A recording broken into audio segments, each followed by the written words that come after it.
देखिए, भू कानून पर काफ़ी सारा काम पहले ही जो है श्री सुभाष कुमार की अध्यक्षता में जो कमेटी बनी थी उसने काम किया है और उसका हम लोगों ने क्रमवार रूप से आज उस पर चर्चा हुई है और प्रारूप बनाने वाली समिति ने बहुत सारा काम किया है। पहले भी काफ़ी सारे सुझाव लिए हैं और किस प्रकार से हम उसको सही दिशा में लागू करें जिससे कि राज्य के अंदर जो ज़मीनों का दुरुपयोग हुआ है, ज़मीनें खरीदकर लोगों ने उसके प्रयोजन का ठीक प्रकार से उपयोग नहीं किया है और अनेक जगह पर जो शिकायतें आई हैं उस पर अभी कार्रवाई भी हो रही है। पूरे राज्य के अंदर हर ज़िले से उसकी पूरे प्रारूप मंगा लिए गए हैं, पूरे दस्तावेज आ रहे हैं और उन पर कार्रवाई स्वतः ही हो रही है।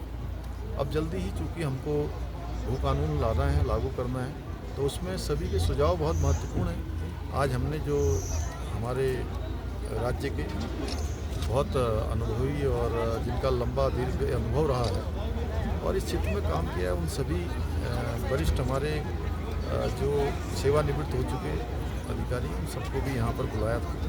सभी ने अपने अपने सुझाव दिए हैं, अच्छे सुझाव आए हैं और हम इसके बाद स्टेक होल्डर्स के साथ भी ये बातचीत करेंगे, उनके भी सुझाव लेंगे जो भी हितधारक हैं और साथ में राज्य के प्रत्येक जो हमारे परगना हैं उन परगनाओं पर भी हमारे सभी लोग जो है उस पर चर्चा करेंगे। हमारे एसडीएम वगैरह, तहसीलदार और सबके सुझाव लेकर जो चीज़ें आएंगी उसके अनुरूप हम एक सशक्त भू कानून राज्य के अंदर लागू करेंगे। माननीय मुख्यमंत्री जी 2000 एक मिनट पलायन निवारण आयोग हमारा लगातार काम कर रहा है और पिछले 3 सालों के अगर आप आंकड़े देखेंगे तो स्वरोजगार के क्षेत्र में एक बड़ा काम हुआ है और स्वरोजगार रोजगार तेज़ी से बढ़ा है और पलायन रोकने की दृष्टि से भी ये काफ़ी सहयोगी हो रहा है राज्य के अंदर। उसको और प्रभावी बनाया जाए और ठीक प्रकार से जो उनकी रिकमेंडेशन है उस पर काम हो, उसके लिए काम हुआ है। आज हमारे जो लखपति दीदियाँ हैं, स्वयं सहायता समूह हैं, स्थानीय रूप से छोटी छोटी यूनिट के माध्यम से अपने उत्पाद बनाने वाले हैं, पूरे राज्य के अंदर से सभी लोग यहाँ पर आए हैं। उनके भी बहुत सारे सुझाव आए हैं और निश्चित रूप से उनकी जो सक्सेस स्टोरी है वो अन्य लोगों के लिए भी प्रेरणा है। जैसे 1 लाख से अधिक लखपति दीदियाँ अभी तक बन गई हैं। अनेक लोग स्वरोजगार रोजगार करके आज जहाँ स्वयं का उद्यम कर रहे हैं, रोजगार कर रहे हैं, अन्य लोगों को भी रोजगार से जोड़ रहे हैं। उनमें से जो सुझाव आए हैं कि कुछ और चीज़ों का सरलीकरण होना चाहिए, कहाँ पर कोई दिक्कत आ रही है, तो हमने वो सारी चीज़ें आज यहाँ पर हमको मिल गई हैं। हम जल्दी ही उन सब का परीक्षण करेंगे और हमारा प्रयास होगा कि उनको सरलीकरण भी मिले और तेज़ी से हमारा राज्य इस दिशा में आगे बढ़ेगा।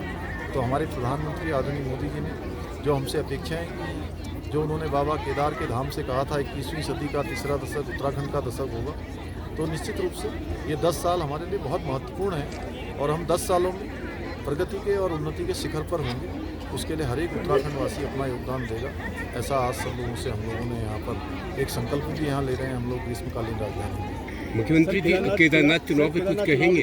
केदारनाथ चुनाव पर, केदारनाथ का चुनाव चूँकि देखिए वहाँ अनवरत रूप से 2014 के बाद विकास के काम शुरू हुए हैं। हर एक व्यक्ति जानता है हमारे प्रधानमंत्री जी का बाबा केदार में एक अगाध श्रद्धा है, उनकी आस्था है और उसके बाद जो नवनिर्माण और पुनर्निर्माण के कार्य केदार धाम में चले हैं। 2000 करोड़ रुपए से भी अधिक की धनराशि से अनेक विकास काम हुए हैं जिससे भव्य केदार और दिव्य केदार बना है। लोगों ने देखा कि 2014 से पहले जब आपदा आ गई थी तो पूरी तरह से वहाँ पर सारी चीज़ें किस प्रकार से अस्त व्यस्त हो गई थी, उसको पूरी तरह से विकास की ओर लाना, सुनिश्चित रूप से विकास करना, एक नवनिर्माण पुनर्निर्माण का काम हुआ है। अभी आपदा आई थी तो आपदा के समय में हम लोगों ने वहाँ पर जिस त्वरित गति से, मैं स्वयं ग्राउंड जीरो पर पहुँचा था 31 जुलाई की मध्य रात्रि को भयंकर आपदा से पूरी तरह से सारी सड़कों से लेकर सारा भूस्खलन हो गया था,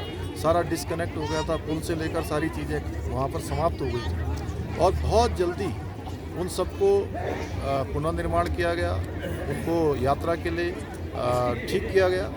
उसी का परिणाम था कि दूसरे चरण की जो यात्रा है वो यात्रा पूरी तरह से सफल यात्रा रही। सभी लोगों ने उसके लिए धन्यवाद भी किया है और ये ज़रूर है कि पहले चरण की यात्रा में वहाँ पर महत्वपूर्ण थी, कुछ अन्य कारणों से भी वहाँ पर परेशानियाँ पैदा हुई। हमने कहा है कि आगे जो भी अनुभव है इसके आधार पर हम यात्रा को और अच्छा बनाएंगे।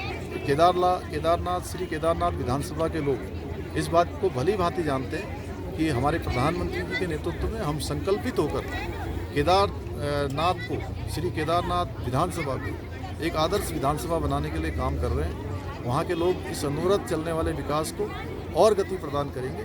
वहाँ पर कोई लड़ाई नहीं है। एक तरफा भारतीय जनता पार्टी भारी मतों से केदारनाथ विधानसभा को जीतेगी। एक प्रवासियों को लेकर के बात आ रही है सर, एक प्रवासियों को लेकर बात आ रही है कि सेवानिवृत्त होने के बाद रिटायर्ड लोग गाँव में रह सकते हैं, तो उनके लिए सरकार क्या करने वाली है? अभी हमने प्रवासियों का बहुत बड़ा सम्मेलन देहरादून में आयोजित किया था और जिसमें पूरे देश के प्रवासी लोगों ने भाग लिया और उन्होंने अपने सुझाव भी दिए। अनेक सत्रों में बात आई है और उनके लिए हम सारी योजना बना रहे हैं। बहुत सारे लोग अपने अपने गाँव में आकर एक गांव भी अपना गोद लेने के लिए उन्होंने हमसे कहा है कि उनको जो है आगे के लिए क्या मार्ग उनका हो सकता है सरकार बताए, तो सरकार उस दिशा में काम कर रही है। धन्यवाद।